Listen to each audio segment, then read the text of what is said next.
नमस्कार. आपण ऐकतोय साखी कहे कबीर, कबीरांचे दोहे आणि त्याचं स्वैर मराठी रूपांतर. हे मराठी रूपांतर केलेलं आहे सौ मनीषाताई अभ्यंकर यांनी. भाग आपला चाललाय 279 आणि प्रकरण चाललंय 49. पारिष्काव अंग. आज आपण दोहे घेणार आहोत 1 ते 3. प्रथम आपण अंगपरिचय बघूयात.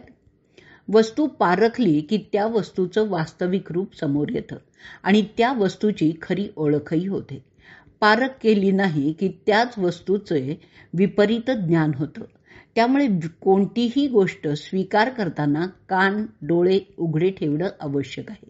विचार न करता कोणत्याही गोष्टीचा स्वीकार करणं योग्य होणार नाही, नाहीतर शेवटी पश्चाताप करण्याची वेळ येते. हे आपण व्यवहारात अनेकदा अनुभवतो देखील. म्हणून प्रत्येक गोष्ट ही पारखूनच घेतली पाहिजे. जी गोष्ट व्यवहारात तीच गोष्ट परमार्थात. पारखल्याशिवाय कोणत्याही गोष्टीचा स्वीकार करणं म्हणजे अज्ञानाच्या अंधकूपात पडणं आहे. परंपरेने अनेक अर्थहीन सर्वथा त्याज्य असणाऱ्या गोष्टी आपण डोळे बंद करून स्वीकारत असतो. कळवून सवरून सुद्धा आपण त्या सोडायला तयार नसतो. अध्यात्माच्या नावाखाली सुद्धा अनेक अशा विवादात्मक गोष्टी चालू आहेत. उचित आणि अनुचित गोष्टी ठरवताना कलह निर्माण होतात आणि विकोपालाही ते जातात. धर्म तर सुरक्षिततेसाठी आहे. आपापसातले मतभेद मिटवून गुण्या गोविंदाने प्रेमपूर्वक सर्वांनी राहावं अशी धर्माची अपेक्षा आहे. धर्माच्या पवित्र आचरणाने सुख शांती प्राप्त होते. तरी सुद्धा धार्मिक कलह विकोपाला गेलेले दृष्टोत्पत्तीस येतात. हे कलह मानव हिंसेपर्यंत येऊन अगदी ठेपतात. मग मानव धर्म राहिला कुठे? तेव्हा यामागचं कारण विचारात घेतलं पाहिजे. प्रत्येकाने आपापल्या धार्मिक मान्यता पारखून घेतल्याच पाहिजे आणि काही चुकत असेल तर ती चूक खुल्या दिलाने मान्य करून पुन्हा तशी चूक न करण्याचा मोठेपणा दाखवला पाहिजे. जीवात्मा स्वतःचं स्वरूप विसरतो, मिथ्या जगत सत्य मानतो आणि कल्पित धारणा उराशी कवटाळतो. सत्संगती नसेल तर योग्य ठरवण्याची शक्तीही त्याच्या अंगात नसते. मग तो वेशधारी साधू, अभिमानी पंडित, कुसंगती यांनी वेढला जातो. परिणामी तो दुःखी होतो. त्यामुळे असाध्य भवरोगातून वाचण्यासाठी पारख हे अनमोल औषध आहे. सत्संगतीमध्ये पारखण्याची शक्ती येते. रत्नपारखी जसं रत्न पारखून घेतो तसंच मनुष्याने पारखी बनलं पाहिजे. आता आपण या प्रकरणातला पहिला दोहा ऐकणार आहोत. जब गुण को गाहक मिले तब गुण लाख बिकाए, जब गुण को गाहक नहीं तब कौड़े बदले जाए, जब गुण को गाहक मिले तब गुण लाख बिकाए, जब गुण को गाहक नहीं तब कौड़े बदले जाए. गाहक म्हणजे ग्राहक. दोह्याचा अर्थ ऐकूयात. जेव्हा गुण जाणणारा ग्राहक मिळतो त्यावेळी गुण असणारी वस्तू बहुमूल्य होते आणि जिथे गुण ओळखणारा कोणीही नसतो त्या ठिकाणी बहुमूल्य वस्तू कवडी मोलाने विकल्या जातात. केवड्याचं झुडूप कुठेतरी रानात उगवलेलं असतं, परंतु त्याचा सुवास मात्र सर्वत्र पसरलेला असतो. जो त्याचा सुवास ओळखतो तो केवडा घेऊन येतो आणि देवीला वाहतो. परंतु त्याचा सुवासच जर ओळखता आला नाही तर तो केवडा रानात तसाच पडून राहील. राजाने गुणांची पारख केली तर तो शत्रूशी लढणं, हेरगिरी करणं, व्यवस्थापन करणं वगैरे त्या कारणासाठी त्या मनुष्याचा उपयोग करून घेईल. पण परीक्षाच जर नसेल तर त्याच्याकडचे ते गुण फुकटच गेले असं म्हणायचं. त्याची परीक्षाच केली जात नाही. आपण आता या दोह्यावरची मराठी साखी ऐकूयात. गुणांसाठी ग्राहक मिळता गुण होती अनमोल, ग्राहक नसता तेच गुण मग ठरते कवडे मोल. गुणांसाठी ग्राहक मिळता गुण होते अनमोल. ग्राहक नसता तेच गुण मग ठरते कवडे मोल. पुढचा दुसरा दोहा ऐकूयात.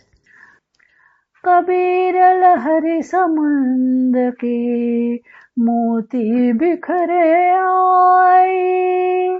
बगुला मंदन जाने हंसा चुनी चुनी खाए.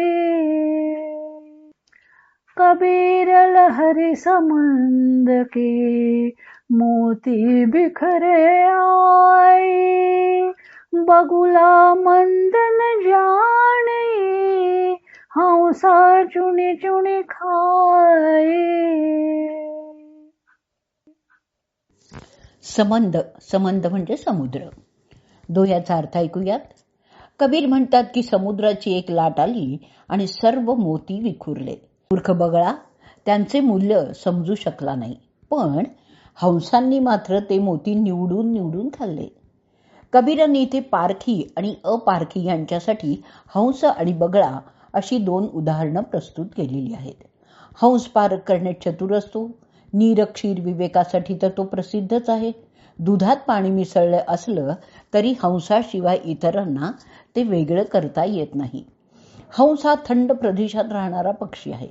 आपल्याकडे मानस सरोवराच्या परिसरात असणारा, पण पाश्चिमात्य देशात अतिशय थंड तापमानाच्या समुद्राच्या काठी सुद्धा दिसून येणारा हा पक्षी आहे. मोती हे त्याचं खाद्य आहे. कबीर सांगतात की समुद्राच्या लाटेबरोबर मोती पाण्यावर पसरले असले तरी बगळा त्याकडे पाहतही नाही, कारण त्याला पाण्यात पोहता येत नाही. किनाऱ्यावर उभा राहून हा मासे खाण्यात दंग असतो, पण हंस मात्र खोल पाण्यात सुद्धा डुबकी मारू शकतो. तो मोती ते वेचून खातो. त्याप्रमाणे अज्ञानी जीव हे बगळ्याप्रमाणे आहेत. ते माया मोहात फसलेले लोक केवळ विषयातच आनंद मिळवत असतात, पण परमात्मा मात्र सर्वत्र भरून राहिलेला आहे. त्याची प्राप्ती मात्र कोणीही करून घेऊ शकत नाही.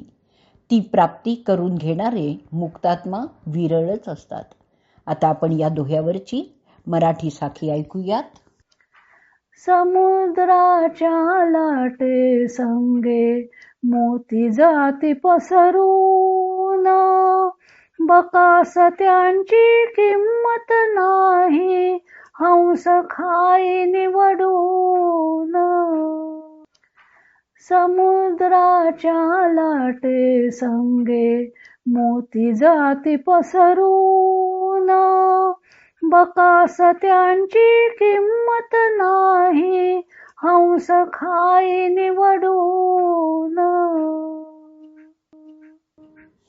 पुढचा तिसरा दोहा ऐकूयात. हरि ही राजन जो हरि ले ले मांडिया हाटे. जब मिलेगा तब पारिशु तब हीरा की साटे. हरि ही राजन जो हरि ले ले मांडिया हाटे. जब मिलेगा तब पारिशु तब हीरा की साटे. हाट, हाट म्हणजे बाजार. साटी, साटी म्हणजे विक्री किंवा मोल. दोह्याचा अर्थ ऐकूयात. हरी हिरा आहे आणि भक्त जवेरी, जवेरी म्हणजे सराफ, सराफ आहे. ते हिरे घेऊन भक्तांनी संसार रूपी बाजारात ठिकठिकाणी दुकानं थाटली आहेत. आता जेव्हा खरा पारखी भेटेल त्यावेळी हिऱ्यांचा व्यापार होईल. हिऱ्याची पारख करणाराच मोठी किंमत देऊन हिरा खरेदी करेल, पण सामान्य मनुष्य मात्र तो दगड आहे असं समजून फेकून देईल. तसंच हरिरूपी हिरा पारखी असेल तोच विकत घेईल. इतरांना त्याचं मूल्य कळणारच नाही. आता आपण या दोह्यावरची मराठी साखी ऐकूयात आणि या साखीबरोबरच आजचा भाग आपण इथे संपवूयात. हरि हीरा न भक्त जभेरी मांडे त्यांचा बाजार, मिळे पारखी तरीच होई हिऱ्याचा व्यापार. हरी हिरान भक्त जव्हेरी, मांडे त्यांचा बाजार, मिळे पारखी तरीच होई हिऱ्याचा व्यापार.